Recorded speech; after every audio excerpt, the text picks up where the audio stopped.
National highway 152 के लिए acquire जमीन के मुआवजे को लेकर किसानों ने कुरुक्षेत्र लघु सचिवालय के सामने अनिश्चितकालीन धरना किया शुरू। National highway authority of India और सरकार के खिलाफ जमकर नारे लगाए। नेशनल हाईवे 152 के लिए एक्वायर जमीन के मुआवजे को लेकर किसानों ने प्रशासन पर वादा खिलाफी का आरोप लगाते हुए लघु सचिवालय पर धरना दिया। इस दौरान किसानों ने प्रशासन के खिलाफ जमकर रोष प्रदर्शन किया। किसानों का आरोप है कि national highway authority of India (NHAI) ने बकाया मुआवजा देने के बजाय कोर्ट में केस डाल दिया, जिससे वे और अधिक परेशान हो गए हैं। 3 गाँव के किसानों का मुआवजा अटका। भारतीय किसान यूनियन के अध्यक्ष गुरुनाम सिंह चड़ूनी के मुताबिक नेशनल हाईवे 152 के निर्माण के लिए सरकार ने किसानों की एक्वायर की थी, लेकिन कुरुक्षेत्र के किसानों को अब तक पूरा मुआवजा नहीं मिला है। इससे नाराज होकर किसान लघु सचिवालय में धरना दे रहे हैं। चेतावनी दी कि अगर जल्द उनकी मांगे पूरी नहीं हुई तो आंदोलन को और तेज किया जाएगा। चड़ूनी ने बताया कि 3 गाँव के किसान के प्रति एकड़ 26 लाख रुपए का मुआवजा अटका हुआ है। डीसी की अध्यक्षता में NHAI के अधिकारियों ने किसानों से वादे किए कि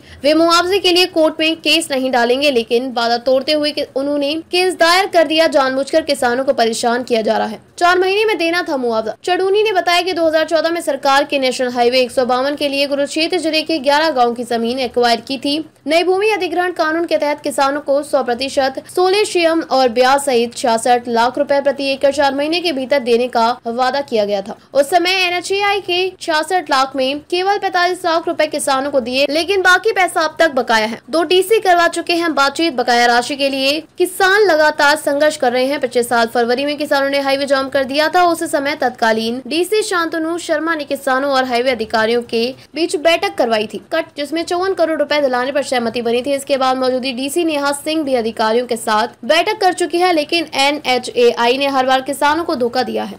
जी प्रधान जी, क्या कहना चाहोगे? तुसी अनिश्चितकालीन धरने से बैठे हो।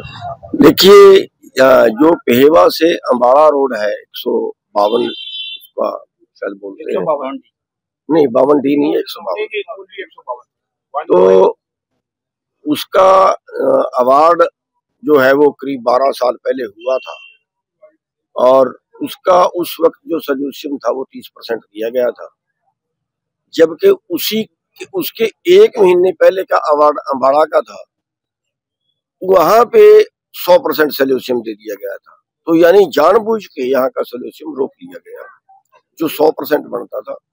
तो यहाँ पे केस किए, कुछ कोर्ट में केस थे, कुछ DC के पास केस थे, और फिर हमने पहले आंदोलन भी किया था।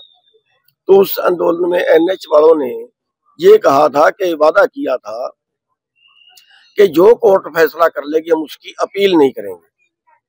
तो अभी जो था DC कोर्ट से जो फैसला आया है 3 गांवों का, उसमें उन्होंने 100% सोल्यूशन कर दिया और 21 महीने का ब्याज कर दिया, जबकि ब्याज उसमें 10 साल का और मिलना चाहिए था। तो उन्होंने अपना वादा तोड़ते हुए उसकी अपील कर दी और पेमेंट वो करने से इनकार कर दिया। तो अब पेमेंट तो रुक गई, और जैसे हालात चल रहे हैं, अगर 12 साल में कोर्ट का फैसला नहीं हुआ तो आगे कितने साल में होगा, और आगे फिर ये हाई कोर्ट में अपील कर दें तो फिर तो उम्र ही निकल जाएगी उन लोगों की, तो जिनका मुआवजा है उनको तो कोई फायदा होने वाला है नहीं। इसलिए हम आज धरने पे बैठे हैं कि जो उन्होंने वादा किया था उस वादे के ऊपर पूरा उतरे।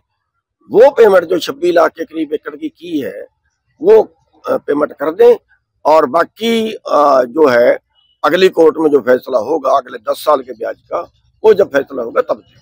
टोटल अमाउंट कितने गाँव की जमीन है? टोटल तो कंफर्म नहीं है, लेकिन शायद 54 करोड़ के आसपास बनेगी। 11 गांवों की जमीन है। प्रशासन अधिकारियों से कई बार आपकी बात?